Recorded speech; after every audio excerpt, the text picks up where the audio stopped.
On a bright May morning in 1866, a young woman named Laura Foster packed a small bundle of clothes, told her father she was running off to be married, and rode her father's mare into the misty folds of the Blue Ridge Mountains. She was supposed to meet her lover, the handsome fiddler and war veteran Tom Dooley. But Laura Foster never arrived at their meeting spot. She was swallowed whole by the wilderness, leaving behind only whispers and a riderless horse that wandered home days later. What happened to Laura Foster on that hillside? Was it a simple crime of passion, the tragic end to a tangled love affair? Or was it something more sinister, a conspiracy of silence, a dark secret protected by an entire mountain community, a truth so twisted it would be immortalized in a folk song that haunts us to this day? Today, we become detectives of the past, sifting through the legends and lies to finally answer the question, who was truly responsible for the crime that created the legend of Tom Dooley? To understand what was lost, you have to understand the world that was. Wilkes County, North Carolina in 1866 was a land of breathtaking beauty and brutal hardship.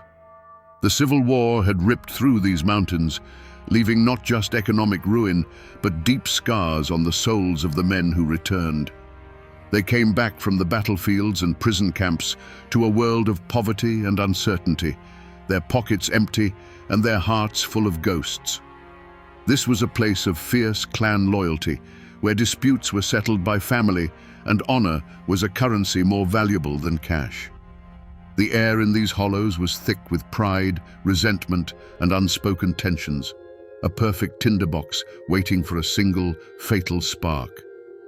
At the center of this world was Laura Foster.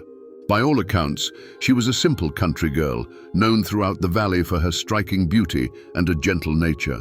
She lived a quiet life on her father's farm, her world defined by the seasons and the hard work of the land. Her dream was a common one, but for her, it was everything. To marry the man she loved, Tom Dooley. She was desperately, foolishly in love. A love so powerful, it blinded her to the dangerous currents swirling just beneath the surface of their lives. She was a wildflower, beautiful and vibrant, unknowingly blooming on the edge of a cliff. Then there was Thomas Dooley, the man they call Tom Dooley. Before the war, he was the prodigal son of the valley, impossibly handsome, a gifted fiddle player whose music could charm the birds from the trees and women into his arms. But the boy who went to fight for the 42nd North Carolina Infantry was not the man who came back. The war and the squalor of a Union prison camp had forged a darkness in him. The easy charm was still there, but it was now laced with a restless, reckless energy. He was a moth drawn to the flame of trouble, and in turn, he was a flame that drew others to their doom. And you cannot tell this story without Ann Melton. Ann was Laura's cousin, a woman of breathtaking beauty and a will of iron. Many believed she was Tom's first and truest love, a bond forged long before the war. While Tom was away, she made a practical choice, marrying an older, stable farmer named James Melton. But her marriage did little to tame the fire she felt for Tom. She was cunning, captivating, and deeply possessive. Ann Melton was the queen of this small, tangled kingdom, and she was not the kind of woman who tolerated rivals. These three lives were knotted together in a web of passion and jealousy that was an open secret in the community. Tom Dooley was courting Laura Foster openly, while just as openly carrying on his affair with the married Ann Melton. It was a dangerous game played in a community where everyone watched and everyone whispered. But even in their quiet lives, a darker shadow was gathering, unseen and unspoken. It was a secret sickness, a shameful disease brought back from the war, and a rumor of a pregnancy that threatened to unravel everything, turning a common love triangle into a matter of life and death. For weeks, the mountains held their secret. The initial search for Laura Foster had turned up nothing but tired men and unanswered prayers. Her father's mare had been found, wandering aimlessly, its saddle empty. As spring turned to summer, a grim silence settled over the valley. It was as if Laura had ridden into the morning mist and been erased from the world. The whispers continued, of course, but without a body, there was no crime, only a heartbreaking disappearance and a community left to wonder. The break in the case didn't come from a lawman's keen eye or a hunter's chance discovery.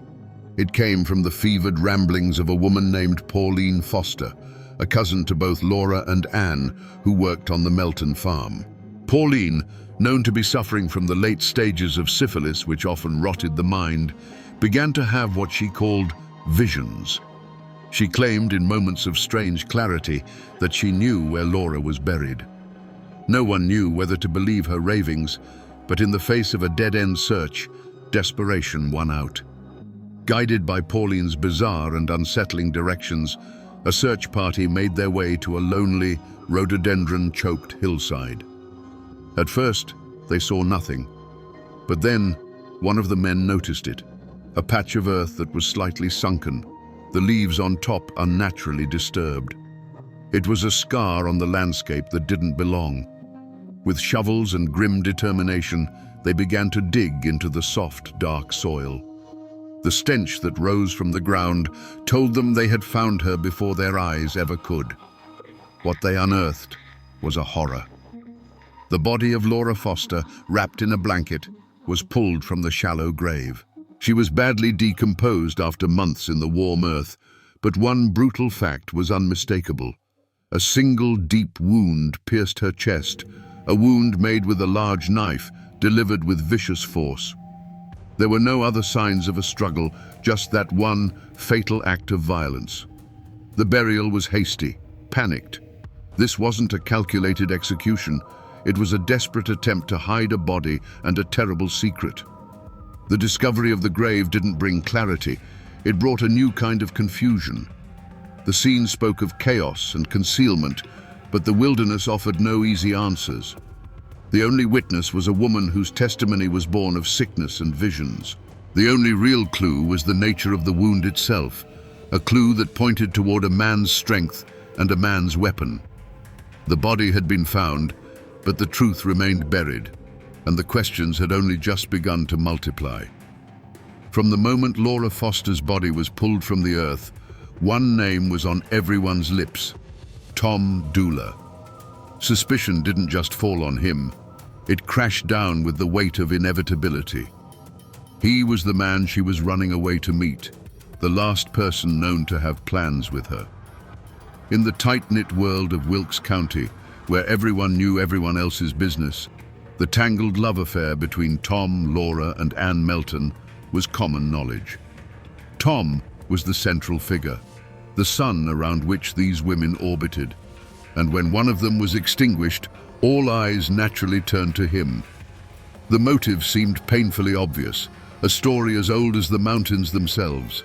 The community saw a man trapped between two women, a reckless philanderer who had finally gotten in too deep. The whispers claimed Laura Foster was pregnant with Tom's child, an entanglement that would have forced his hand and ruined his chances with Anne Melton, the woman many believed he truly loved. An even darker rumor circulated that Tom had given Laura a foul disease, syphilis, and she had threatened to expose him, bringing shame and ruin upon them all. In either version of the story, Laura Foster had become a problem, an obstacle to be removed. The circumstantial evidence was damning. The deep, single stab wound in Laura's chest was consistent with the large blade Tom was known to carry, a hunting knife he had brought back from the war. But the most condemning piece of evidence was his own action. As the search for Laura intensified and suspicion began to coil around him, Tom Dooley did the one thing an innocent man should never do. He ran. He saddled a horse and fled across the state line into Tennessee, living and working under a false name. This flight was seen by everyone as a confession written across the landscape of two states. Why would an innocent man abandon his home, his family, and his name? To the people of Wilkes County, the answer was simple: he wouldn't. Tom's escape solidified the whispers into a hard, cold certainty. He wasn't just a suspect anymore, he was a fugitive and a murderer. In the court of public opinion, the verdict was already in. But as the shadow of the gallows began to fall over Tom Dooley, another, more chilling possibility took root in the minds of the mountain folk. It was a story whispered over hearth fires, a theory that pointed not to the runaway lover, but to the woman at the very center of the storm, Anne Melton.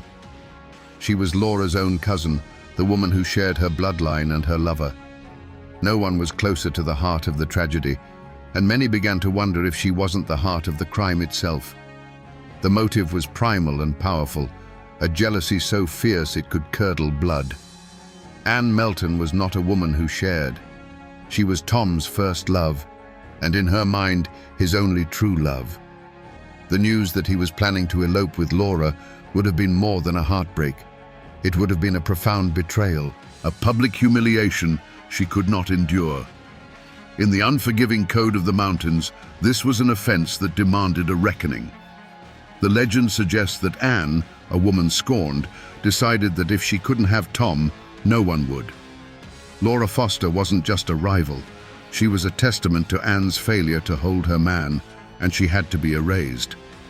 With this new suspicion, people began to re-examine the facts.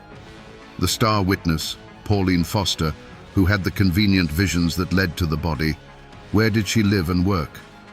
On Anne Melton's farm. She was under Anne's roof, subject to her influence and her will every single day. Was it truly a supernatural vision that led Pauline to the grave, or was it a carefully planted suggestion from a manipulative mistress, a calculated move to have the body found only after Tom Dooley was long gone and suspicion had hardened against him? Suddenly, Anne's behavior after the disappearance seemed less like that of a concerned cousin and more like that of a cold, calculating conspirator. Her composure was seen as unnatural, her lack of public grief suspicious. The very legal maneuvering that separated her trial from Tom's, once seen as a procedural matter, now looked like a deliberate tactic to keep her off the witness stand and prevent her from being questioned under oath. The community started to see not a woman caught in a tragedy, but a puppeteer pulling the strings from the shadows. The theory that began to form was as simple as it was terrifying. Anne had killed Laura in a fit of jealous rage, and Tom, arriving to find the horrifying deed done, made a fateful choice out of love and loyalty to protect her and take the blame himself. But there was another power at play in these hills, one older and more relentless than a lover's jealousy or a man's guilt. It was the silent, brooding force of the Foster clan itself. In the world of Appalachia, family was everything. It was law, government, and army all rolled into one. The Fosters were a proud and numerous clan, their roots sunk deep into the rocky soil of Wilkes County. To dishonor one was to dishonor them all, and what had happened to Laura was the ultimate dishonor. Their motive was not simple grief. It was a cold, burning rage against the shame that had been brought upon their name. Tom Dooley, the charming outsider who had seduced their daughter, allegedly gotten her pregnant, and was the man she died with, was a walking monument to their family's humiliation. Whether he struck the fatal blow or not was almost secondary. He was the source of the rot, the cause of the scandal that was now the talk of 3 counties. They needed more than justice. They needed a cleansing, and for that, blood had to be paid. This created a climate of quiet, immense pressure. It's a theory whispered to this day that the Fosters, realizing they might never get the satisfaction of seeing the clever Anne Melton convicted in a court of law, decided to wage their own war in the shadows. They began to shape the narrative through social pressure and communal expectation. Witnesses who might have spoken of Anne's volatile temper or seen her near the scene found it easier to stay silent. Rumors that pointed away from Tom were mysteriously quashed, while those that implicated him grew louder and more detailed with every telling. Pauline Foster, the key witness, was caught in the middle of this storm. Was she just Anne Melton's pawn, or was she also a member of the Foster clan, being urged by her own kin to point the finger where it would do the most good for the family's honor? In this version of the story, the tragedy was no longer just a crime of passion. It was a battle between a lone man and an entire clan, a clan that had decided, with or without a court, that Tom Dooley was the one who had to hang. With Laura Foster's body discovered and Tom Dooley a fugitive, the investigation snapped into a singular, frantic focus: the manhunt. The law in those days wasn't a team of detectives meticulously gathering forensic evidence. It was a posse of determined men on horseback, driven by a raw sense of mountain justice. Led by former Wilkes County Sheriff William Dooley, a relative of Tom's, they picked up the trail.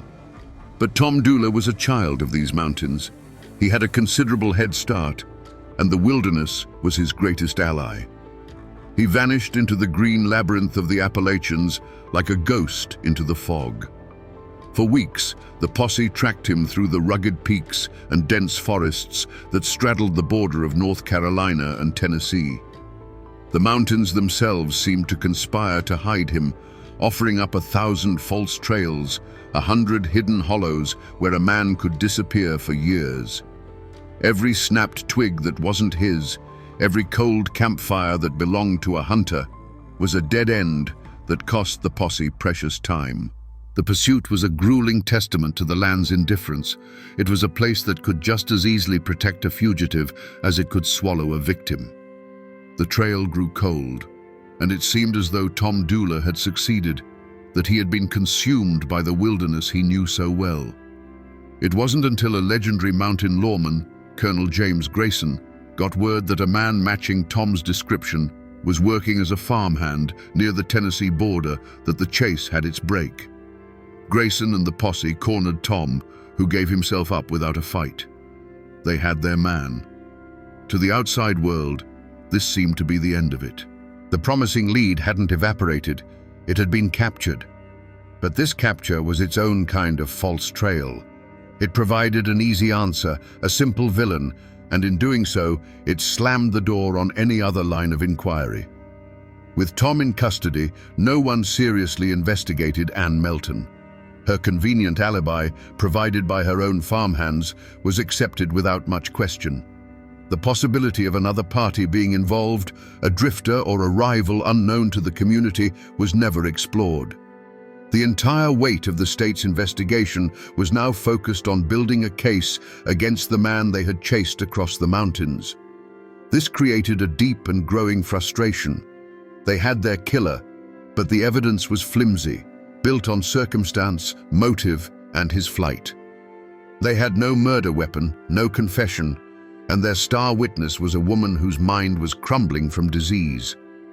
The community, which had craved a swift and certain resolution, was left with a captive but no real closure. The single-minded pursuit of Tom Dooley had felt like a straight path to justice, but it had led them to a dead end, with the suspect in chains and the truth still hiding somewhere back in the mountain mists. When the lawmen brought Tom Dooley back to Wilkes County in chains, they believed the hardest part was over. They were wrong. As they began to build their case, they ran into a wall, not a wall of brick and mortar, but of downcast eyes, tight-lipped mouths, and sudden, convenient deafness. Neighbors who had known the families for generations suddenly saw nothing. Men who drank with Tom at the local tavern heard nothing.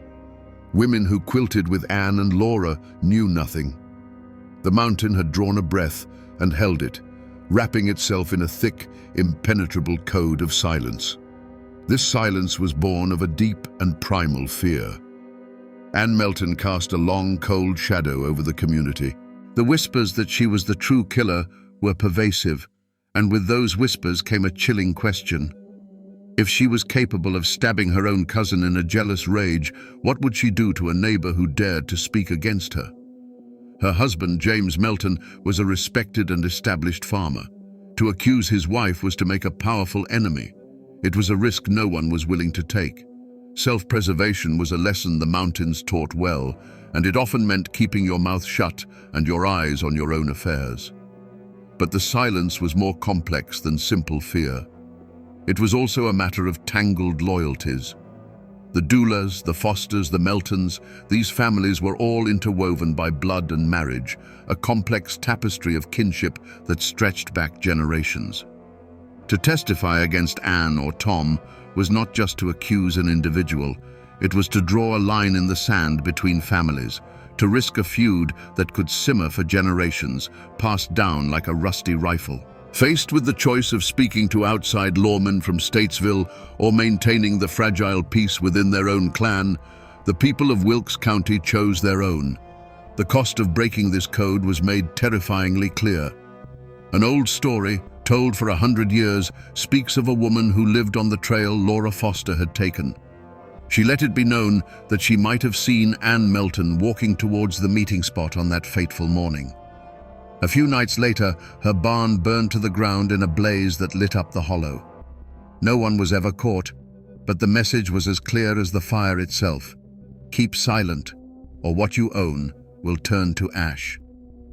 After that, the whispers died, and the silence became absolute. The community understood. The price of the truth was too high. For nearly 2 years, the case against Tom Dooley was a frustrating stalemate built on whispers and circumstance. His first trial ended in a guilty verdict, but it was overturned on appeal. A second trial was underway, and his brilliant lawyer, former Governor Zebulon Vance, was systematically dismantling the prosecution's flimsy case. He had painted Pauline Foster as a delusional, unreliable witness and pointed the finger of blame squarely at the calculating Anne Melton. It began to look as if Tom Dooley, despite the mountain of public opinion against him, might just walk free. The truth seemed destined to remain buried, a secret lost to the silence of the hills. The turning point didn't come from a dramatic courtroom revelation or a newly discovered piece of evidence. It came from a slip of paper, a desperate note scrawled in a jail cell. As his second trial drew to a close and the possibility of acquittal seemed within reach, Tom Dooley did something inexplicable. He took a pencil and a scrap of paper and wrote 4 simple, devastating words. I and Anne Melton. He passed this note to one of his lawyers, a cryptic and ambiguous message that could be interpreted in a dozen different ways. Was it a confession? A last-ditch effort to implicate the woman he felt had betrayed him? Or was it, as many have come to believe, the key to a hidden truth? The most enduring theory is that this note was Tom's attempt to articulate a complex reality, that he and Anne Melton were both involved, but not in the way anyone suspected. The note wasn't a confession of murder, but a confession of conspiracy. It was his way of saying that the plan had never been to kill Laura, but for Tom and Anne to run away together, and that Laura had somehow gotten caught in the crossfire of their own desperate escape plan. This tiny, forgotten clue, preserved in the state archives, throws the entire accepted narrative into chaos. It suggests a truth far more complicated than a simple love triangle murder. It points not to a lone killer, but to a shared plot, a pact between 2 lovers that went horribly wrong. The note changes everything. It reframes Tom's flight not as the act of a guilty murderer, but as the panicked escape of a man caught in a catastrophe of his own making. It was the moment the legend cracked, revealing a deeper, darker, and more tragic story beneath the surface. The trial was no longer just about who killed Laura Foster. It was about unraveling the true nature of the pact between Tom Dooley and Anne Melton. The courtroom in Statesville held its breath. Governor Vance's powerful defense had cast a deep and profound doubt on the state's case. Tom Dooley, the man everyone had condemned, now seemed like a victim himself, a pawn in a game played by a far more cunning mind. Acquittal felt not just possible, but likely. It was in this moment of rising hope that Tom Dooley's own hand sealed his fate. The cryptic note, I and Anne Melton, was seen by the jury not as a complex clue, but as a simple, damning confession of partnership. The ambiguity that Tom may have intended was lost. The prosecution finally had the link they needed.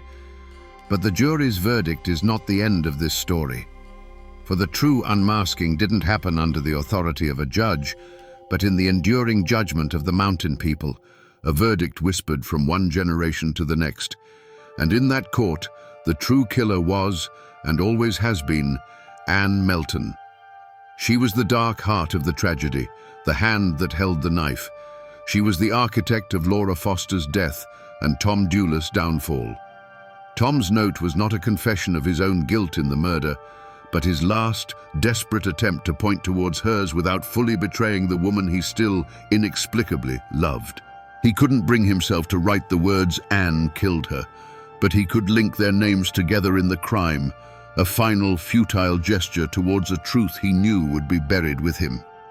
He was admitting his part in the conspiracy of silence, in the cover-up, and in the tragic aftermath, hoping someone would see the truth between the lines. Her motive was a poison as old as humanity itself, a possessive, all-consuming jealousy. Anne Melton had shared Tom Dooley, but she had never accepted it. When she learned that Tom and Laura were not just courting, but were planning to elope, to build a life together far from her influence, it was a betrayal she could not stomach. It was an intolerable public declaration that she had lost. The legend, which many hold as gospel, says that Anne, under the pretense of making peace, lured her cousin Laura to that secluded hillside. There, the womanly truce turned into a bitter confrontation, and Anne's simmering rage exploded into a single, brutal act of violence. Tom Dooley's only crime that day was one of love and loyalty. He arrived at the meeting spot not to kill Laura, but to run away with her, or perhaps to finally break things off. Instead, he found Anne, spattered with blood, standing over the lifeless body of her cousin. In that horrifying moment, faced with an impossible choice, he chose Anne. He chose to protect the woman who had been his first love, the captivating, manipulative woman who held his heart in a vice.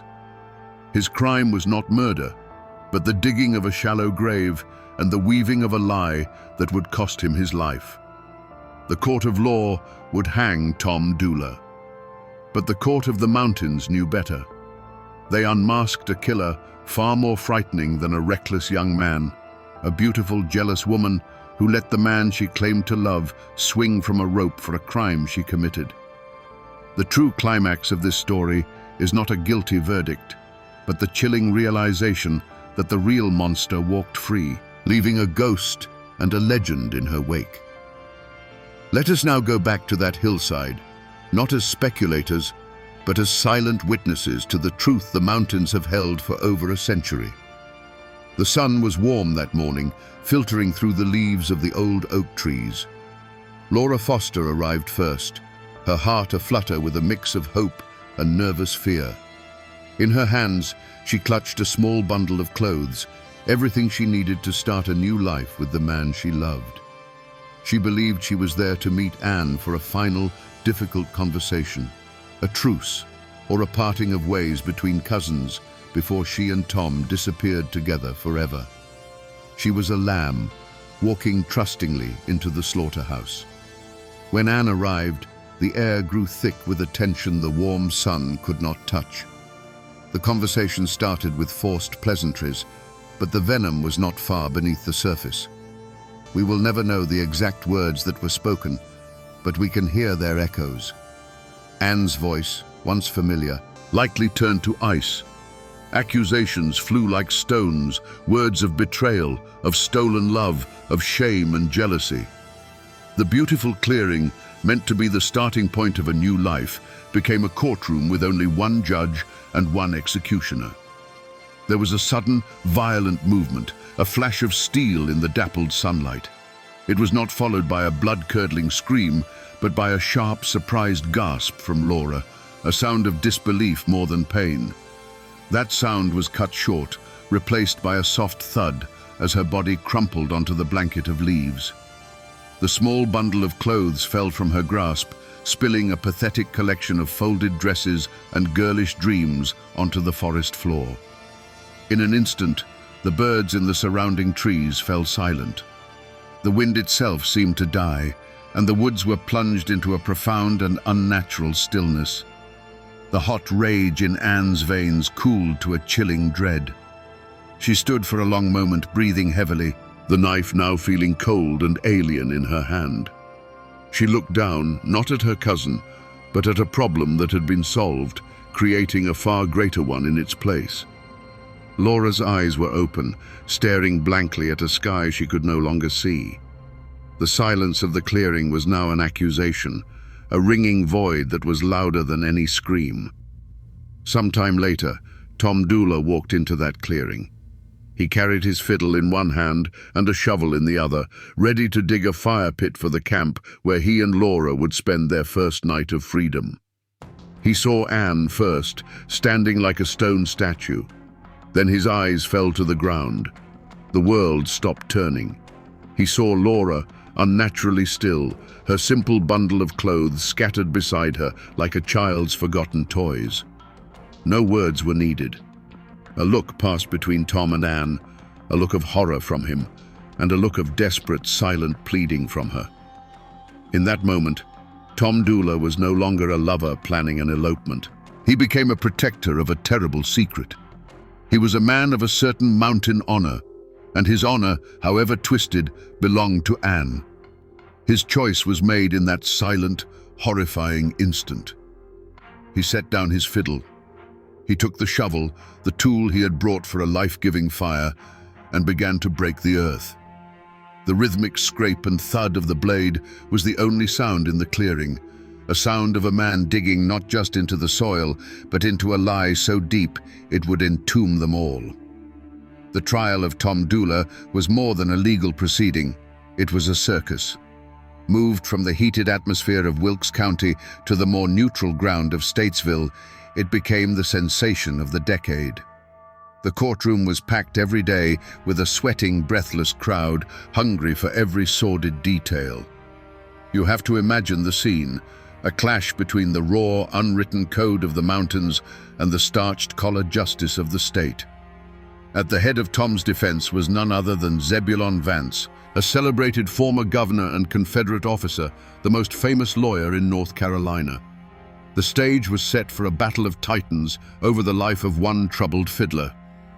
The prosecution built its case on a rickety foundation of circumstance. They presented their motive. Tom killed Laura to be free to continue his affair with Anne Melton, or to silence her about a pregnancy or a shameful disease.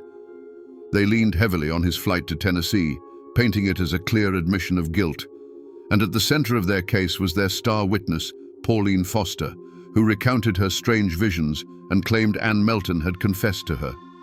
But under the searing cross-examination of Governor Vance, her testimony crumbled, revealed as the confused and contradictory ramblings of a woman ravaged by illness. Vance's defense was a masterpiece of oratory and deflection. He portrayed his client not as a killer, but as a simple, honorable soldier who had been ensnared by a manipulative woman. With every question, with every booming objection, he pointed a long, accusatory finger directly at the empty chair where Anne Melton should have been sitting. He argued that she, driven by a mad jealousy, was the true murderer, and that Tom was either an innocent man framed for her crime or a foolishly noble one protecting her. He tore Pauline Foster's credibility to shreds, leaving the jury with a case full of smoke and shadows. Throughout the proceedings, Tom Dooley was a picture of stoic calm. While lawyers battled and witnesses wept, he sat composed, his face an unreadable mask. It was not the defiance of an innocent man, nor the arrogance of a cold-blooded killer.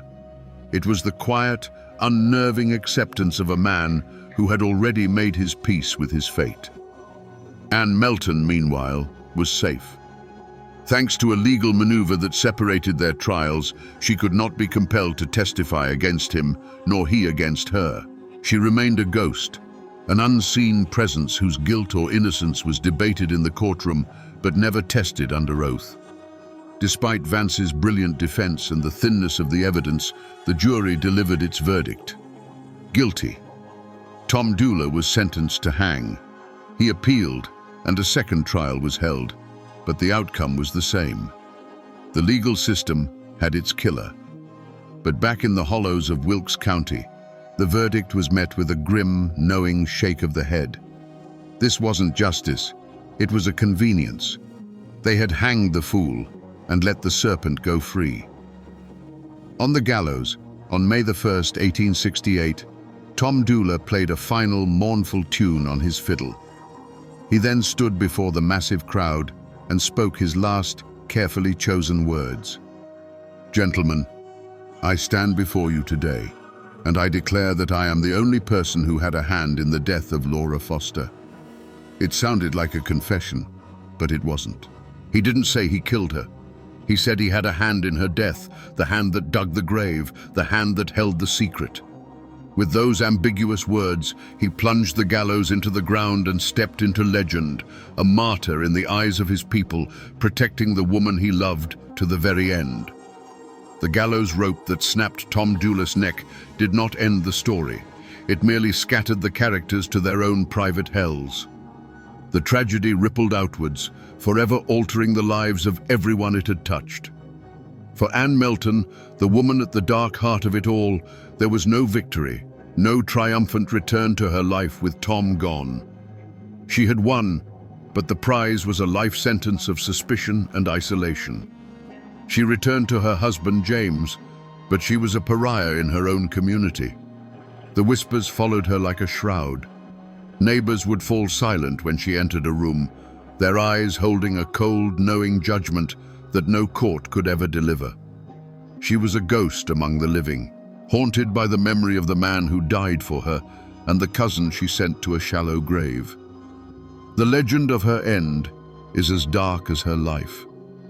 Years later, ravaged by the same syphilis that had plagued them all, Anne lay on her deathbed. As a furious storm, a true mountain tempest, clawed at the walls of her home, she was seized by a final, terrifying need to confess. The local myth, told as gospel, claims that as she drew a rattling breath to speak the truth of what happened on that hillside, a bolt of lightning struck the chimney. The roar of thunder was deafening, shaking the house to its foundation and drowning out her final words.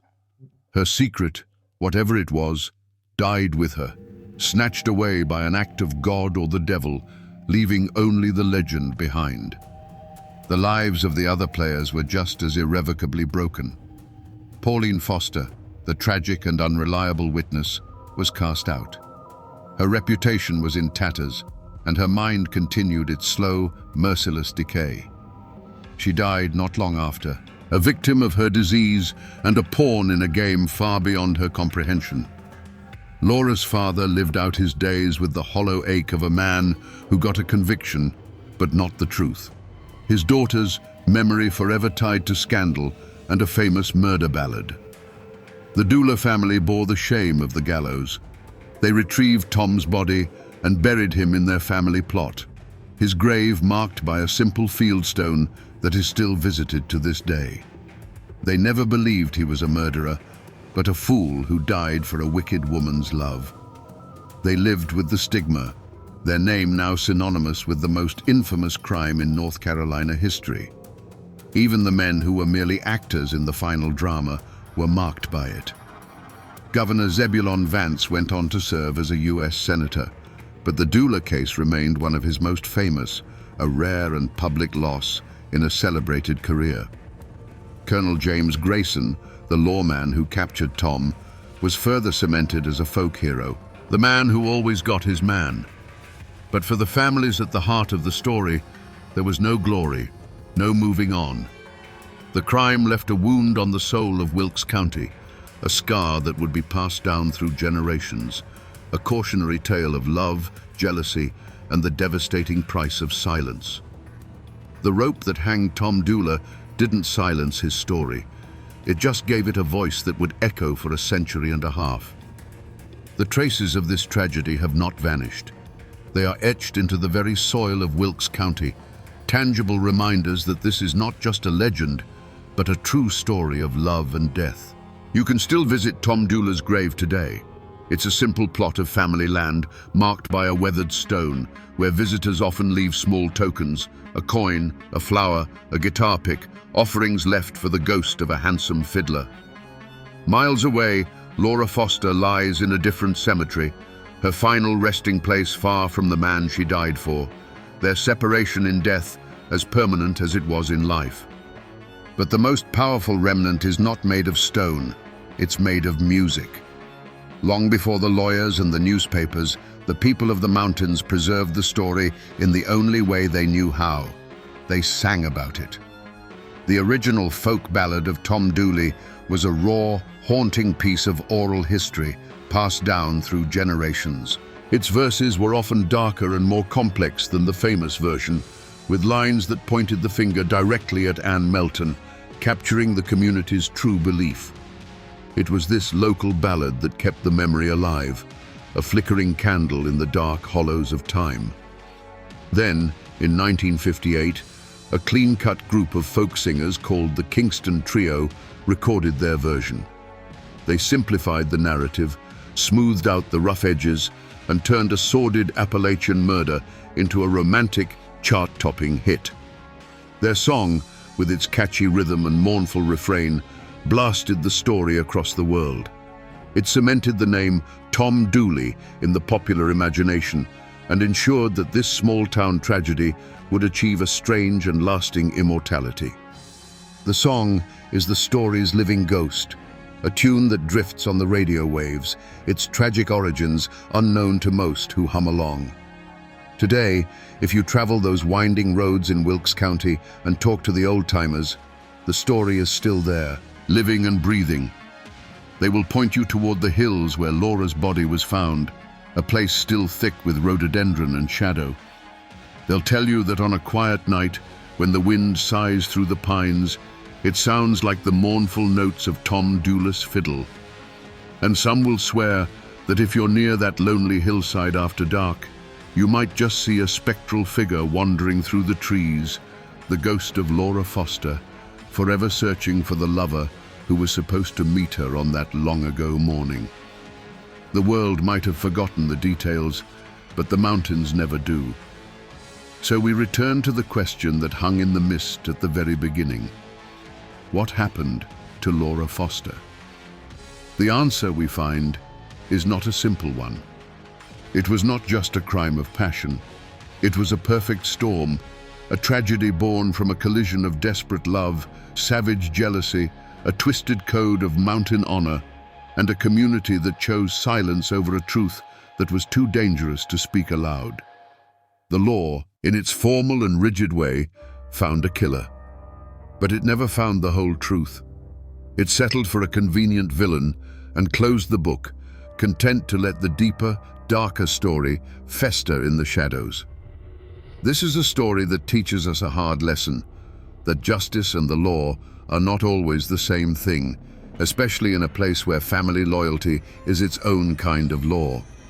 It's a chilling reminder of how a single, violent act can poison generations, and how a lie, once told, can take on a life of its own. But more than that, the legend of Tom Dooley is a testament to the enduring power of a story. The courts delivered a verdict, but the people of the mountains delivered a ballad. And in the end, it was the song, not the law, that kept the truest version of the story alive. The Ballad of Tom Dooley is more than just a folk song. It is the final testament of a community that knew the truth and chose to sing it rather than speak it. It's the ghost of a handsome fiddler, forever playing a mournful tune for the foolish choice he made. It's the whispered confession of a guilty woman, a confession the thunder tried to drown out. It's the cry of a young girl, silenced by a knife on a lonely hillside. The courts may have closed the case, but the mountains never did. And now, my friends, you know the rest of the story, or at least as much of the truth as a mournful old song is willing to give up.